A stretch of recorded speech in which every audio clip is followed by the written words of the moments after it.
All new here at 11, a new report is giving us insight into the current state of education in our state. It highlights the gaps that still exist in classrooms post-pandemic, the students who are still struggling just to show up, and why, despite an increase in funding, educators say it's still not enough.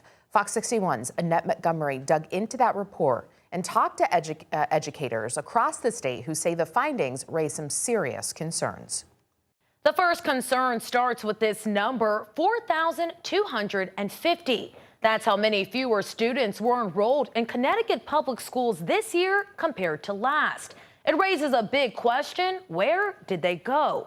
Pair that with what this report shows, which is that for some of the state's most vulnerable students, including those with disabilities, low-income families, and English language learners, achievement is still below pre-pandemic levels. What's interesting in Connecticut is that we are not meeting the moment. And what I mean by that is our schools remain open even though there are less and less students in them. This condition of education in Connecticut report, recently released by the State Department of Education, is bringing to light some conditions. I'm more concerned about the 5,000 students in the last 2 years that are no longer enrolled. And we don't know where those children are. That is missing the mark when it comes to what students in and out of our schools need. For every child that misses a day of school, who is also missing perhaps a day of lunch or breakfast, it tells a story of the despair that so many young people are experiencing in and out of the classroom because of hunger insecurity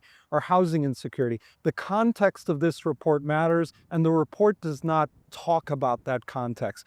Education advocates like Kate Diaz with the CEA and Stephen Hernandez with CONCAN say even as scores improve, we're making slow but intentional progress in all scores in our assessments. The gaps between students aren't closing. Hernandez says legislators should take into account what families want. They want high dosage, high impact tutoring. They want after school opportunities. By the way, they also want access to sports. Otherwise, Connecticut is going to keep losing not only our high performing kids who are leaving the state, but our kids who are struggling, who are leaving their educational opportunity behind. At the same time, the report highlights how the state is spending more on education, but educators say that increase isn't keeping up with real cost for schools.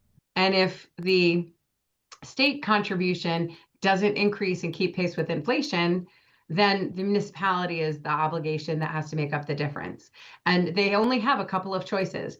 It's increase the budget, which means increasing taxes at the local level, which is always very, very stressful, or reduce staff and services. Diaz says at the end of the day, the state has a responsibility to provide a quality education for every student, no matter where they live.